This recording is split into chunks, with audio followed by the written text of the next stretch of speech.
नीतीश कुमार जी तो अब एक तरह से मानसिक स्थिति को उन्होंने खो दिया है। कहते हैं कि फौरन से प्रेस्टर अगर बिहार के 13 करोड़ जनता को बचाना है तो यहाँ राष्ट्रपति शासन लागू करें और नीतीश कुमार जी को हटाने का काम करें। नमस्कार, आप देख रहे हैं न्यूज़ फॉर नेशन और मैं स्वाति पांडे आपके साथ। नीतीश कुमार मानसिक रूप से कमजोर हो चुके हैं। नीतीश कुमार का दिमाग काम नहीं कर रहा है, इसलिए देखिए ना, आज उन्हें सार्वजनिक मंचों पर कोई कुछ बोलने नहीं देता है। उनके ही पार्टी के नेता, उनके ही करीबी लोग सार्वजनिक मंचों पर उन्हें बोलने से बचते हैं। ये कहना है जीतन राम मांझी का। बिहार के पूर्व मुख्यमंत्री और एक समय नीतीश कुमार के बेहद ही करीब रहने वाले जीतन राम मांझी ने जब से नीतीश कुमार को छोड़ा है, जब से उन्होंने जो है इंडिया गठबंधन से खुद को अलग कर एनडीए में खुद को शामिल कर लिया है, तब से हम के सुप्रीमो जीतन राम मांझी लगातार नीतीश कुमार पर हमलावर होते नजर आते हैं। ऐसे में जो है सरदार वल्लभ भाई पटेल के पुण्यतिथि पर जहानाबाद पहुंचे हैं जीतन राम मांझी और वहां से उन्होंने नीतीश कुमार पर बड़ा हमला बोला है। उन्होंने ये कहा है कि नीतीश कुमार मानसिक रूप से कमजोर हो जाते हैं। अगर बिहार सरकार और महागठबंधन की सरकार ये कहती है कि हम पटेल साहब के ही नक्शे कदमों पर चलते हैं, तो ऐसा बिल्कुल नहीं है। वो लोग झूठ बोलते हैं, क्योंकि प्रधानमंत्री नरेंद्र मोदी ने ही पटेल को आगे बढ़ाया है और प्रधानमंत्री नरेंद्र मोदी ने ही पटेल के सपनों को पूरा किया है। नीतीश कुमार की मानसिक दशा दुर्दशा में बदल गई है। नीतीश कुमार ठीक नहीं है, ये कहना है जीतन राम मांझी का। और क्या कुछ जहानाबाद से जीतन राम मांझी ने बोला है, वो सुनवाते हैं। एक बार हम पटेल जयंती में आए हैं।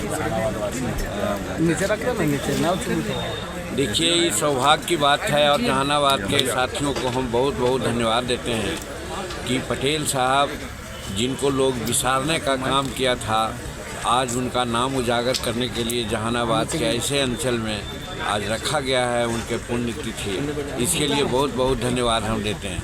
और पटेल साहब, हम समझते हैं कि दुर्भाग्य रहा हिंदुस्तान का कि अगर पटेल साहब को वाकई तरजीह दी जाती और भारत के प्रधानमंत्री प्रथम बन गए होते, तो आज हिंदुस्तान की जो स्थिति है वे नहीं रहती और कहीं आगे और बढ़ती। ये सौभाग्य है।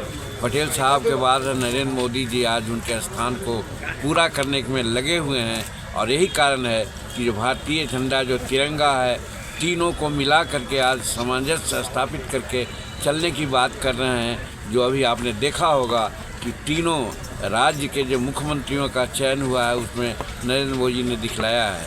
कोई किसी प्रकार की बात नरेंद्र मोदी पर आक्षेप लगाते हैं तो शायद उनका दिमाग अब स्पष्ट हो गया होगा कि नरेंद्र मोदी किसी धर्म, जात और समाज के नहीं, सब समाज के आदमी हैं, सबको लेकर के चलना चाहते हैं और हिंदुस्तान को आगे बढ़ाना चाहते हैं। ये साबित हो गया है।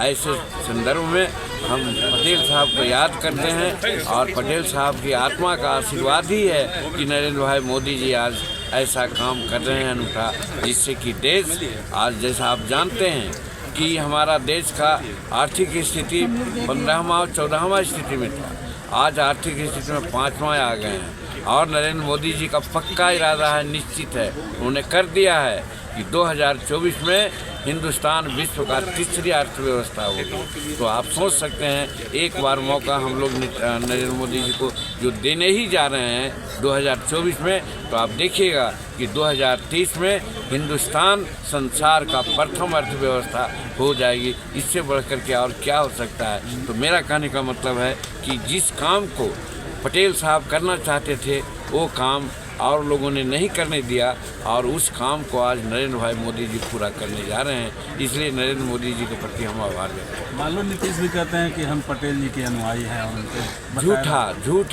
झूठी बात बोलते हैं वो लोग सिर्फ क्या कहते हैं, नारेबाजी की बात करना कहते हैं। छपास लोग हैं, बात सिर्फ करते हैं, काम कुछ नहीं है। काम करते हैं अपने मन का, पैसा कमाने की बात, भाई भतीजेवाद, जात पात, अपने बाल बच्चों को आगे बढ़ाने की बात करते हैं। समाज से कोई मतलब नहीं है। और माननीय नीतीश कुमार जी तो अब एक तरह से मानसिक स्थिति को उन्होंने खो दिया है। क्या बोलते हैं आप जानते हैं कि अभी हाल में कोई भी पब्लिक मीटिंग में उनको बोलने नहीं दिया जा रहा है। इसलिए नहीं बोलने दिया जा रहा कि क्या बोल देंगे उसका कोई हिसाब नहीं है। वो सब कुछ जानते हैं कि उनका दिमाग अब नहीं ठीक रहा है। इसलिए हम तो नरेंद्र मोदी जी से तो कहेंगे ही, लेकिन आज नित्यानंद राय जी जो हमारे गृह राज्य मंत्री हैं, ये भी बहुत नज़दीकी हैं हमारे गृह मंत्री जी के। हम तो कहते हैं कि फ़ौरन से पेशतर अगर बिहार के 13 करोड़ जनता को बचाना है तो यहाँ राष्ट्रपति शासन लागू करें और नीतीश कुमार जी को हटाने का काम करें। ठीक।